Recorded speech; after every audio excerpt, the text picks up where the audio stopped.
sun dipped low in the sky, casting an orange glow over the dense forest as the old pickup truck rumbled along the dirt road. Inside, laughter and excited chatter filled the cab. 4 friends, Mark, Jenny, Ryan, and Lisa, were on their way to a weekend retreat at a secluded cabin deep in the woods. Mark, the ringleader of their group, had found the cabin online and convinced everyone it would be the perfect escape from their stressful lives. As the truck pulled up to the cabin, the friends were immediately taken by its rustic charm. Nestled among towering pines, the cabin exuded a quaint, if slightly eerie, atmosphere. The wooden exterior was weathered but sturdy, and a stone chimney jutted from the roof, promising cozy fires. "Wow, this place is amazing," Jenny said, her eyes wide with excitement as she hopped out of the truck. "I can't believe we have this all to ourselves for the weekend." Ryan stretched his legs and took a deep breath of the crisp, pine-scented air. "It's definitely off the beaten path. Exactly what we needed." Lisa, ever the practical one, began unloading their bags. "Let's get everything inside before it gets dark. This place is charming now, but I don't want to find out how creepy it is after sunset." Mark led the way to the front door, fumbling with the old-fashioned key. The door creaked open, revealing a cozy interior with a large stone fireplace, a worn but comfortable-looking sofa, and wooden beams crisscrossing the ceiling. The friends quickly settled in, unpacking their belongings and exploring the cabin. As evening fell, they gathered around the fireplace, enjoying the warmth of the crackling flames.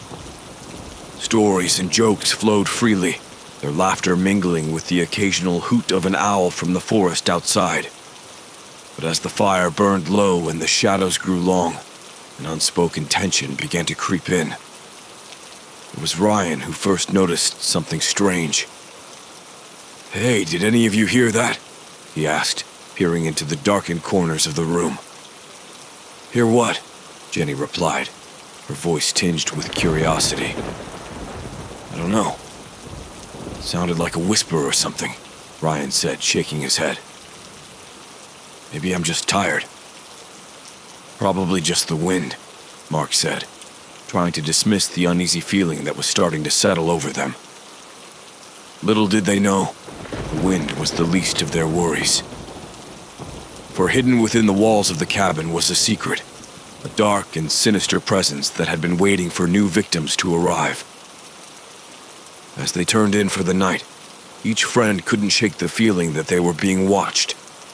And as they drifted off to sleep, the cabin's true nature began to stir, awakening from its long slumber to welcome its new guests in the most horrifying way imaginable. Morning light filtered through the cabin's small windows, casting a soft glow on the wooden floors. The friends woke slowly, the previous night's unease momentarily forgotten in the face of a new day. Breakfast was a lively affair, with pancakes sizzling on the stove and the smell of fresh coffee filling the air. They laughed about Ryan's whispering wind, brushing it off as a product of his overactive imagination. After breakfast, they decided to explore the surrounding forest. They hiked along a narrow trail, the trees towering above them and the underbrush rustling with unseen wildlife. Mark, ever the adventurer, led the way, pointing out interesting flora and fauna. The others followed, their earlier apprehensions replaced by a sense of wonder at the beauty around them. As the sun climbed higher, they found a small clearing and decided to take a break. Lying on the grass, they felt a peacefulness that only nature could provide. But as they rested, Lisa couldn't shake a feeling of being watched. She scanned the tree line but saw nothing out of the ordinary. Just the same, the sensation lingered, a prickling at the back of her neck. "Anyone else feel like someone's watching us?" Lisa finally asked, trying to keep her tone light. Jenny chuckled. "Not you too," Next you'll be saying the trees are alive. Maybe they are, Mark teased. This place does have a kind of magic to it. Ryan, more serious, nodded. I don't know. Maybe Lisa's right. It just feels off. Their playful banter couldn't completely dispel the unease that had crept back into their minds. They decided to head back to the cabin, hoping the comfort of its walls would chase away their lingering doubts. When they returned, the cabin seemed more foreboding in the harsh afternoon light. Shadows played tricks on their eyes, and the once cozy interior now felt claustrophobic. They tried to busy themselves with games and conversation, but the atmosphere had changed. It was as if the cabin itself was aware of their presence, subtly shifting, creaking and groaning as if alive. As evening approached, Jenny suggested they explore the cabin's upper floor. There's gotta be more to this place than just the living room and kitchen, she said. The staircase was narrow and steep, the wood creaking under their weight. At the top, they found a long hallway with several doors. Most rooms were innocuous.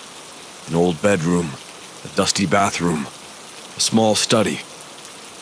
But at the end of the hall, behind a bookshelf that seemed out of place, they discovered a hidden door. Mark, ever the leader, pushed the bookshelf aside, revealing the door's worn handle. Looks like we found a secret, he said, a mix of curiosity and unease in his voice.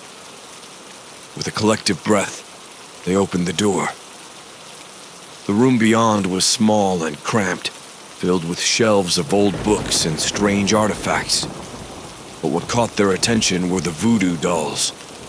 Dozens of them, each one unique, with faces twisted in expressions of agony and despair.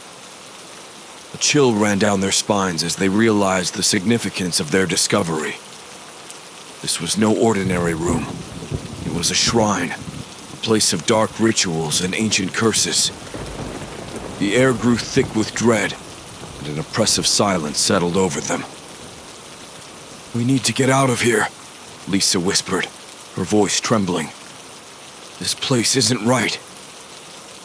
But as they turned to leave, the door slammed shut with a force that echoed through the cabin, sealing them inside. Panic set in as they realized they were trapped, and the true terror of the cabin began to unfold. The door's sudden slam sent shockwaves of panic through the group. Mark rushed to the handle, tugging and yanking with all his might, but it wouldn't budge. The air in the hidden room grew stifling, the walls seeming to close in on them. The friends were enveloped by a sinister aura that felt almost palpable. "Calm down," Ryan urged, though his own voice wavered. "There has to be a way out." Jenny's eyes darted around the room, landing on the voodoo dolls. Each one was grotesquely detailed, with lifelike hair and scraps of clothing. Some even had what looked like dried bloodstains. She shuddered, taking an involuntary step back. "These dolls," she whispered. "They look so real." Mark stopped struggling with the door and turned his attention to the shelves. "Let's see if we can find anything that might help us understand what's going on here." Lisa, her hands trembling, picked up one of the dolls. It felt heavy and cold in her hand, almost as if it was alive. She quickly set it back down, a look of revulsion on her face. As they searched the room, Ryan found an old, leather-bound journal tucked away on a high shelf. He blew off the thick layer of dust and carefully opened it. The pages were filled with scribbled notes and disturbing sketches. "Listen to this," Ryan said, his voice barely above a whisper. "It talks about the cabin's previous owner, a woman named Marguerite Leroux. She was a practitioner of dark magic, using voodoo to curse anyone who crossed her path." "That explains the dolls," Jenny said, her face pale. "Each one represents a victim." The realization struck them hard. They were standing in a room filled with the remnants of suffering and malevolence. The dolls were not just artifacts. They were embodiments of the curses cast by Marguerite. Mark flipped through the journal, his eyes widening at the detailed accounts of rituals and sacrifices. This is insane. We need to get out of here before... A sudden, icy wind whipped through the room, extinguishing the single, flickering light bulb that had barely illuminated their surroundings. In the darkness, the friends heard a low, guttural whisper that seemed to come from everywhere at once. "Leave this place," it hissed, "or suffer the same fate." The door creaked open as if granting them a chance to escape. They didn't hesitate, rushing out of the hidden room and slamming the door behind them. The hallway felt like a sanctuary compared to the oppressive atmosphere they had just left. Breathless and shaken, they gathered in the living room. The fire had gone out and the room was eerily silent. Mark dropped the journal on the coffee table, its presence a stark reminder of the danger they were in. "We have to leave," Lisa said urgently. "Now." But as they prepared to gather their things, the cabin seemed to resist their efforts. Doors that had once opened easily were now stuck fast. Windows refused to budge, and the temperature plummeted, their breath visible in the cold air. "It's like the cabin doesn't want us to leave," Jenny said, her voice trembling. Ryan nodded, clutching the journal. "We're dealing with something far beyond our understanding. We need to find a way to break the curse." Mark looked at his friends, determination etched on his face. "We need to figure out how to fight this. The journal might have answers." As they huddled together, poring over the cryptic writings and dark incantations, they couldn't shake the feeling that they were being watched. The walls seemed to pulse with a sinister energy, and the shadows stretched and twisted in unnatural ways. The friends knew they were in a race against time. The cabin had awakened, and it would not rest until it claimed new victims. The cabin's interior seemed to darken as the friends huddled around the journal. The flickering light from the fireplace cast eerie shadows on the walls, twisting their reflections into grotesque shapes. Mark turned the brittle pages with care, searching for any clue that might help them understand and break the curse. Ryan, who had taken to pacing the room, suddenly stopped. "Did you guys hear that?" he asked, his voice tense. Everyone froze, straining to listen. At first, there was only silence. Then, faintly, came the sound of whispering, indistinct but undeniably present. The air grew heavy with dread, each whisper growing louder, closer until it seemed to surround them. "What are they saying?" Jenny asked, her eyes wide with fear. Lisa shook her head, her hands clenching into fists. "I can't make it out, but it feels... malicious." The whispers intensified, and from the corner of the room, a shadow began to move. It slithered along the wall, taking form, growing more distinct with each passing second. A figure, tall and gaunt, emerged from the darkness, its eyes glowing with an unnatural light. "Who's there?" Mark demanded, his voice shaking despite his attempt to sound brave. The figure stepped forward, revealing a skeletal face and hollow eyes. It pointed a bony finger at the group, its mouth opening in a silent scream. The air turned frigid, and the friends felt a wave of terror wash over them. Ryan was the first to break free from the paralyzing fear. "We need to get out of here," he shouted, grabbing Lisa's hand and pulling her towards the door. But as they tried to move, the apparition glided closer, blocking their path. The whispers grew louder, almost deafening, filling their minds with despair. It reached out, and Jenny felt an icy hand grip her shoulder, sending a jolt of pain through her body. "Help me!" she cried, struggling to break free from the spectral hold. Mark and Ryan rushed to her side, pulling her away from the entity.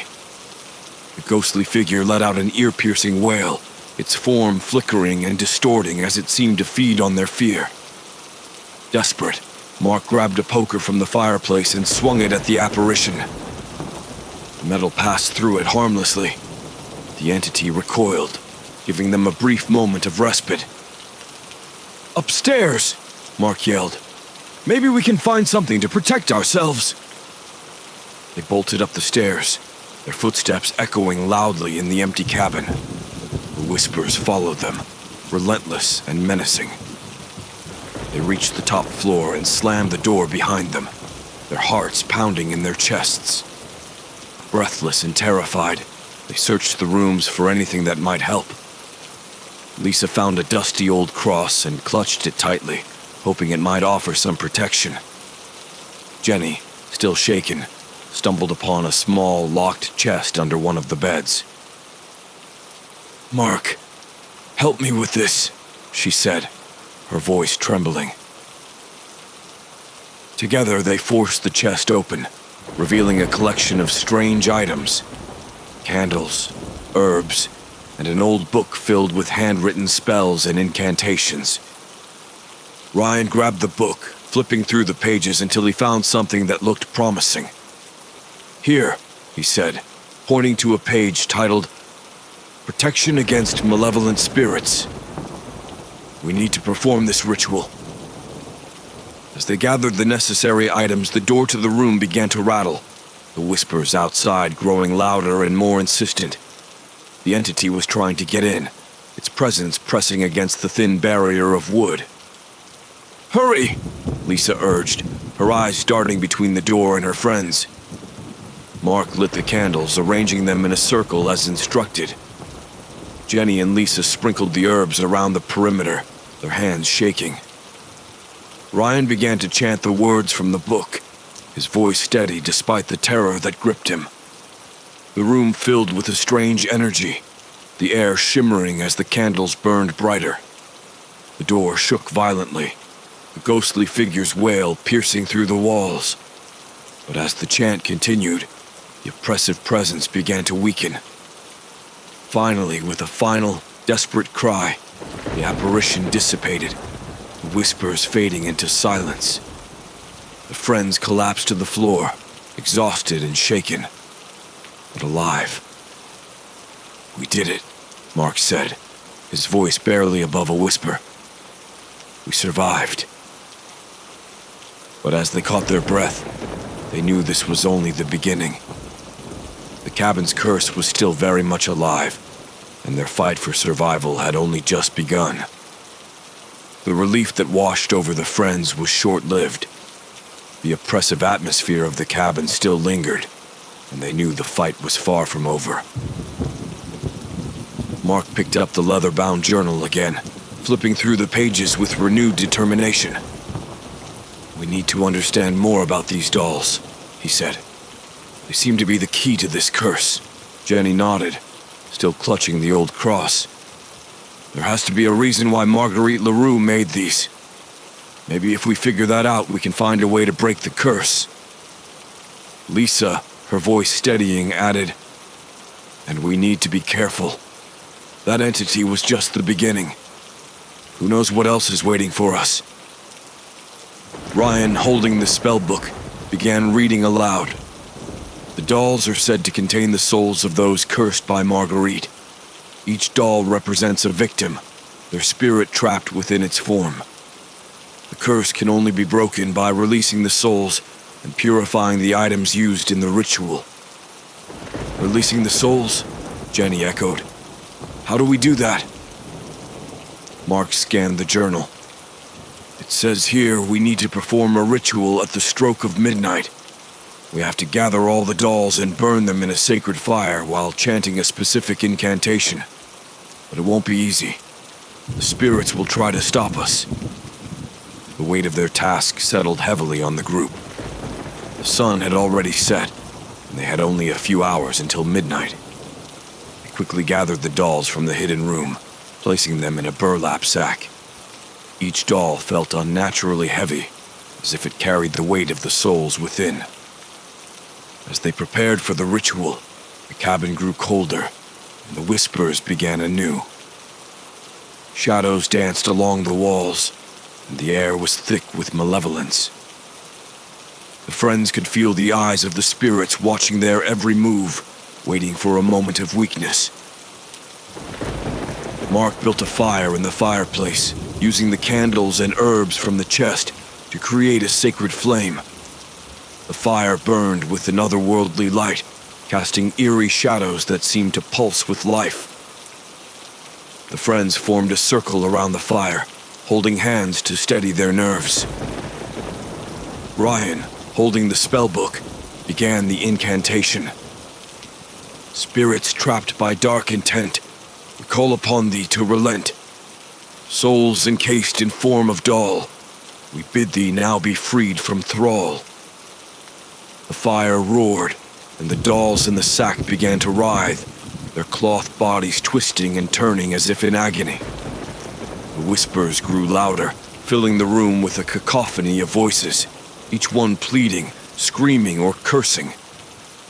Suddenly, the room was plunged into darkness as the candles extinguished. The fire flickered, struggling to stay alive. The friends could feel the presence of the spirits closing in, their cold breath on the back of their necks. "Keep chanting!" Mark shouted, his voice barely audible over the din. They continued the incantation, their voices rising in desperation. By flame and light, we break the chain, release the souls from pain and bane. One by one, the dolls burst into flames, their forms consumed by the sacred fire. As each doll burned, the whispers intensified and faded, until only silence remained. The air grew warmer, and the oppressive presence began to lift. But as the last doll was reduced to ashes, a final chilling scream echoed through the cabin. The friends looked at each other, their eyes wide with fear and uncertainty. Had they truly succeeded, or had they merely awakened something even more sinister? The fire died down, leaving only embers glowing in the hearth. Exhausted and shaken, the friends sat in silence, contemplating the events of the night. The cabin seemed to have returned to a state of uneasy calm, but the memory of the ordeal was fresh in their minds. "We did it," Lisa said quietly, "but I still feel like we're not safe." Mark nodded. "We need to make sure. Let's stay together and keep watch. If anything happens, we'll be ready." They huddled together, their eyes scanning the room for any signs of danger. The night wore on, the minutes stretching into hours, each one filled with a tense anticipation. The friends knew that the battle might be over, but the war was far from won. As the first light of dawn crept through the windows, they allowed themselves a moment of cautious relief. The cabin was quiet, the malevolent energy seemingly dissipated. But deep down, they knew that Marguerite Leroux's curse was a force that wouldn't easily be vanquished. And so, they waited, prepared for whatever horrors the cursed cabin might still have in store. The morning light brought no comfort to the friends. Despite their efforts to break the curse, an uneasy tension still hung in the air. They moved about the cabin, trying to distract themselves with mundane tasks, but the oppressive feeling persisted, a constant reminder of the night's horrors. As the day wore on, each of them began to exhibit signs of strain. Mark, usually the strong and confident leader, was irritable and jumpy. He paced the cabin, glancing at every shadow, every creak of the wooden floorboards making him flinch. Lisa, normally the practical one, found herself staring blankly into space, lost in dark thoughts. She couldn't shake the feeling that the cabin was alive, that it was watching them, waiting for its chance to strike again. Jenny and Ryan, who had always been the optimists of the group, were now gripped by paranoia. Every small noise was a potential threat, every flicker of light a sign of impending doom. They whispered to each other, their voices filled with fear and suspicion. "It's like we're being driven mad," Jenny said, her voice trembling. "I can't tell what's real anymore." Ryan nodded, his eyes wide and haunted. "This place is getting to us. We need to leave, but I don't know if we can." Their words hung in the air, a chilling testament to the power of the cabin. It was as if the curse had seeped into their minds, warping their thoughts and emotions. By afternoon, the situation had worsened. Mark, in a fit of rage, smashed a chair against the wall, splintering it into pieces. "This place is driving me insane!" he shouted, his voice echoing through the cabin. Lisa, tears streaming down her face, tried to comfort him, but her own hands shook with fear. "We need to stay strong," she said, her voice breaking. "We can't let it win." But even as she spoke, she felt her resolve slipping. The walls seemed to close in, the air growing thicker, more suffocating. The cabin was a living entity, feeding off their despair. Ryan, clutching the spell book, muttered to himself, trying to find some hidden clue they might have missed. "There has to be something," he said, flipping through the pages with frantic speed. "Something that can help us." Jenny, her nerves frayed, sat by the fireplace, staring into the dying embers. She felt a presence behind her, a cold, clammy hand on her shoulder. She spun around, but there was nothing there. Just shadows and the echo of her own fears. "We're falling apart," she whispered. "We have to get out of here before it's too late." As night fell, the friends gathered in the living room, their faces pale and drawn. The once cozy space now felt like a prison, its walls closing in on them. Mark, his voice a whisper, said, "We need a plan. We can't just sit here and wait for it to drive us mad." Ryan nodded, holding up the spell book. "There might be another ritual, something we missed. We need to go through this again carefully." Lisa, her voice filled with determination, said, "Let's do it. We have to try." They pored over the journal and the spell book, their minds racing against the clock. The cabin seemed to pulsate with malevolent energy, the whispers growing louder, more insistent. As midnight approached, they felt the full weight of the cabin's curse pressing down on them. The walls seemed to breathe, the shadows twisting and writhing. The air was thick with anticipation, the cabin eager to claim its next victims. Mark, his voice steady, said, "We have to stay focused. No matter what happens, we stick together."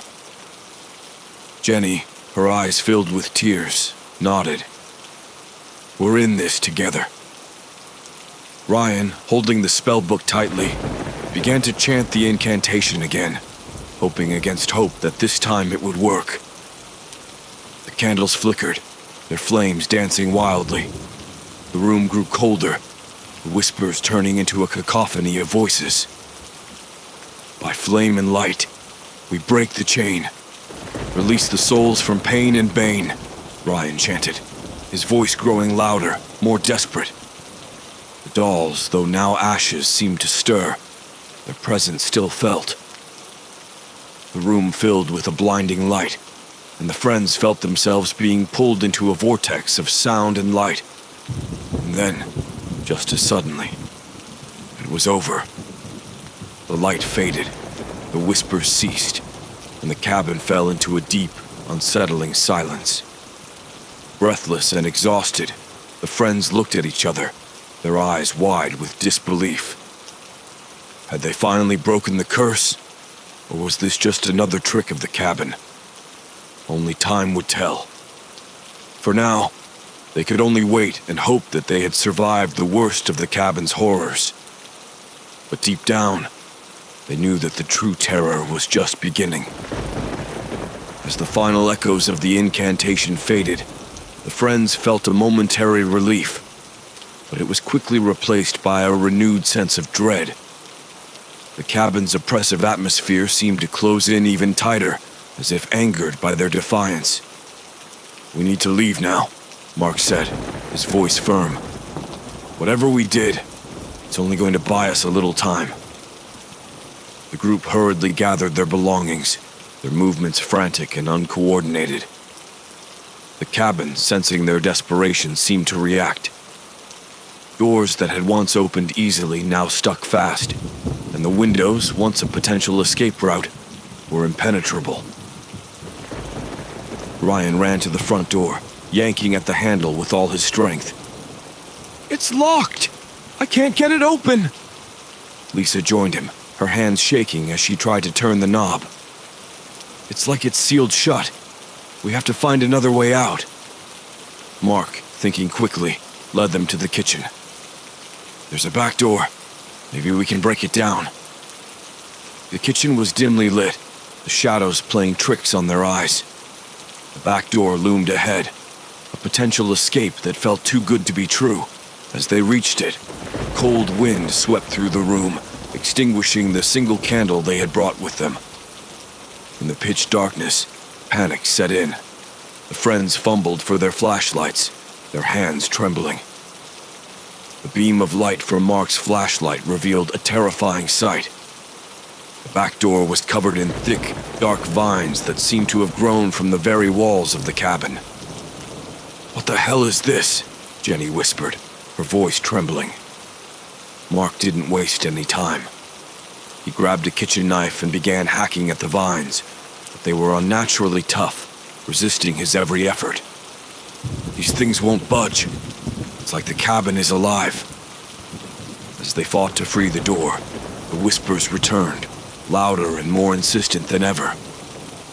The friends felt the walls closing in, the very structure of the cabin shifting to trap them further. Ryan, clutching the spell book, said, "We need to stay together. Whatever happens, we can't let it separate us." Suddenly, a loud crash echoed through the cabin, followed by a low, menacing growl. The friends turned to see a shadowy figure materializing in the doorway, its eyes glowing with a malevolent light. It was a twisted, grotesque form, part human and part beast, with elongated limbs and a face twisted in agony. "It's Marguerite!" Lisa gasped, her eyes wide with terror. "The curse has brought her back." The apparition moved towards them, its movements slow but deliberate. The friends backed away, their flashlights flickering as the air grew colder. "We have to fight it," Mark said, his voice shaking but resolute. "It's the only way we'll survive." They grabbed whatever makeshift weapons they could find. Kitchen knives, a fireplace poker, even a broken chair leg. The entity let out a bone-chilling scream, its form shifting and writhing as it advanced.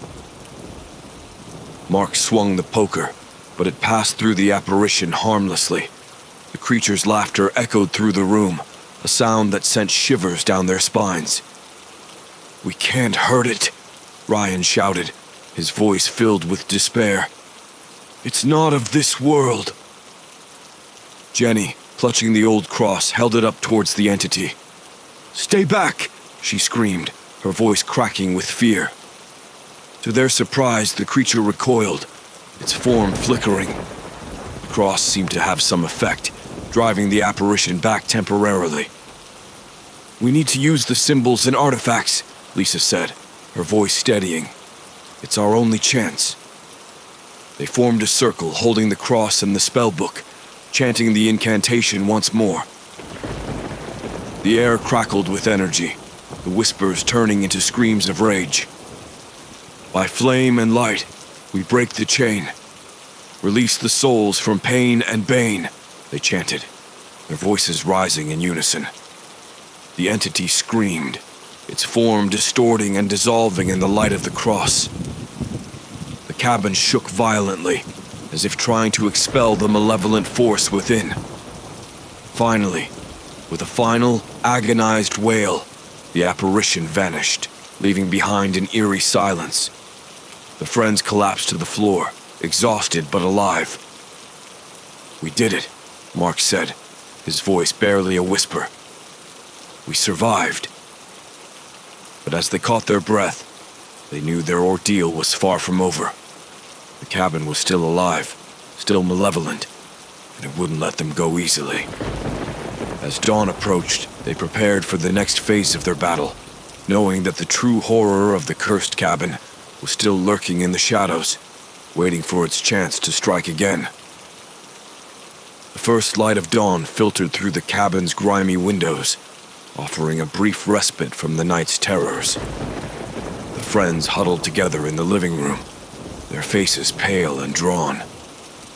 They were exhausted, but they knew they couldn't rest yet. There were still too many unanswered questions. We need to figure out the full story behind Marguerite LaRue and this curse, Mark said, his voice hoarse. If we want any chance of getting out of here alive, we need to understand what we're dealing with. Ryan opened the spellbook again, scanning its pages for any clues. There's gotta be more in here. Something we missed. Lisa, her eyes red from lack of sleep, stared at the journal they had found in the hidden room. Marguerite was a powerful voodoo practitioner. She used dark magic to curse those who wronged her. But why this cabin? What happened here? Jenny, still clutching the cross, suggested. Maybe the cabin was her sanctuary, a place where she could perform her rituals in secret. But something must have gone horribly wrong. As they delved deeper into the journal and spellbook, a chilling picture began to emerge. Marguerite LaRue had been driven mad by her obsession with revenge. She had used the cabin as a place to trap and curse her enemies, their souls bound to the voodoo dolls she created. One night, her rituals had backfired, trapping her own soul within the cabin and dooming anyone who entered to suffer the same fate. This isn't just a curse, Mark said, his voice filled with horror. It's a cycle of torment. Marguerite's soul is trapped here, and she's using the cabin to perpetuate her dark magic.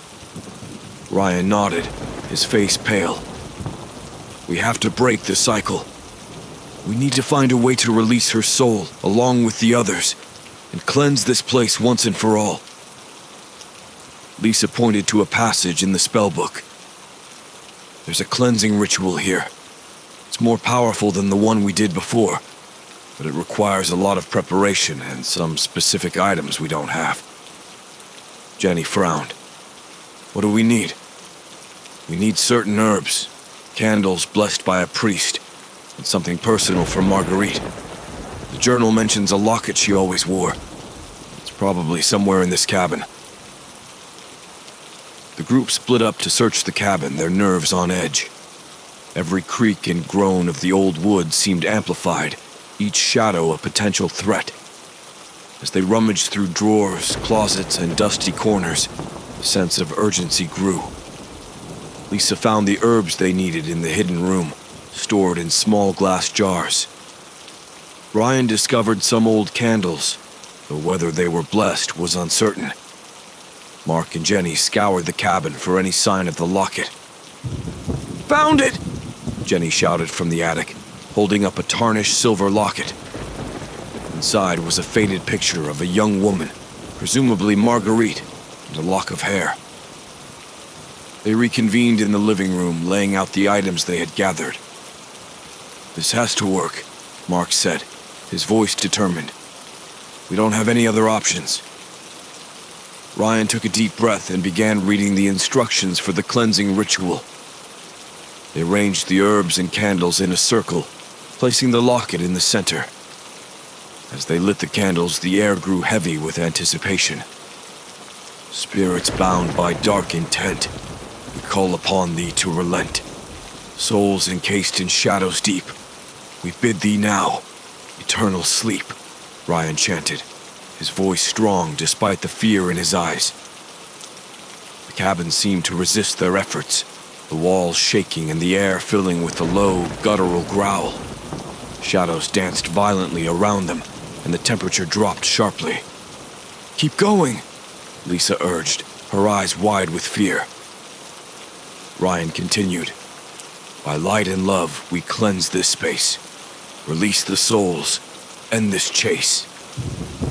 The flames of the candles flared, casting a bright light that seemed to cut through the darkness. The shadows recoiled, and the growl turned into a high-pitched scream.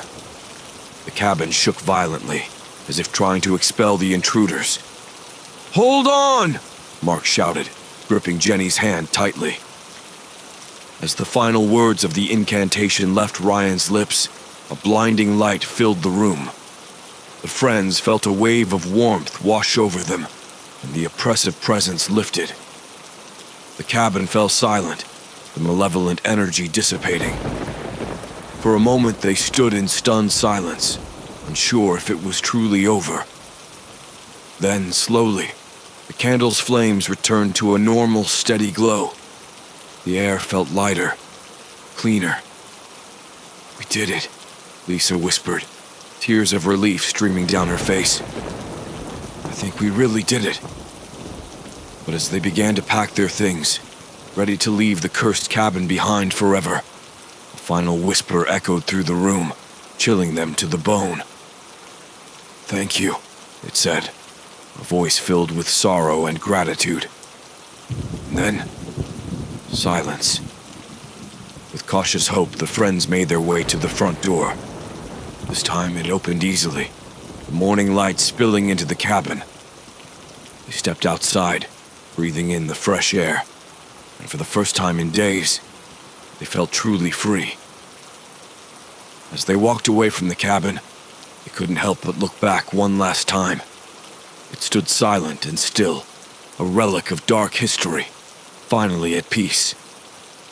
As the friends walked away from the cabin, the forest seemed brighter and more welcoming. Birds chirped, and the sun filtered through the trees, casting dappled shadows on the ground. For a moment, it felt like they had truly escaped the nightmare. But their relief was short-lived. As they reached the edge of the clearing, an invisible barrier stopped them in their tracks. It was as if an unseen force field had been erected, preventing them from leaving the cabin's vicinity. "What the hell?" Mark exclaimed, pounding his fists against the invisible wall. "We did the ritual. We should be free!" Ryan, holding the spellbook, scanned its pages frantically. There has to be something we missed.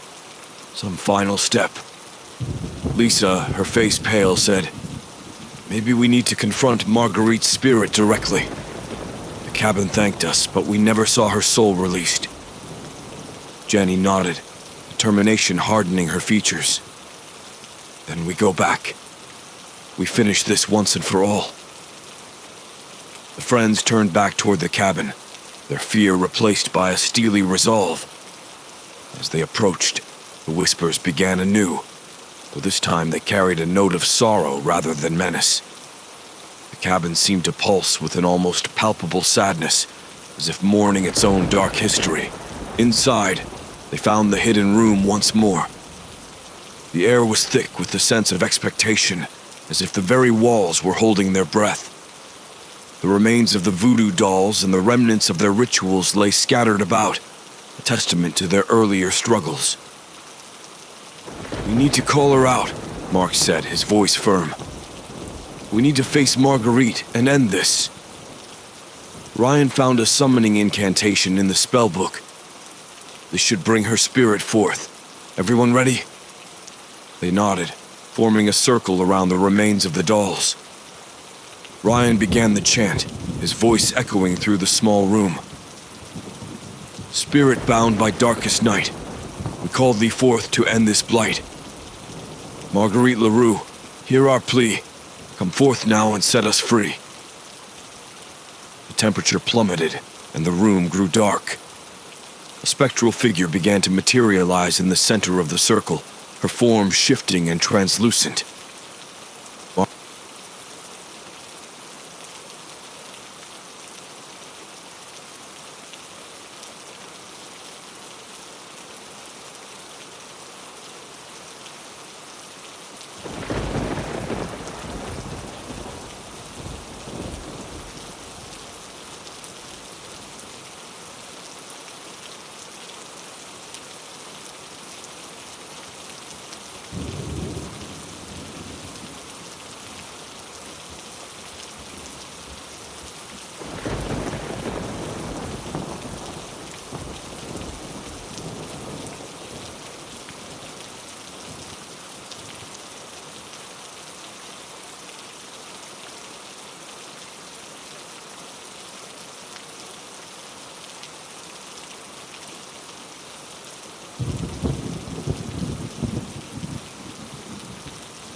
you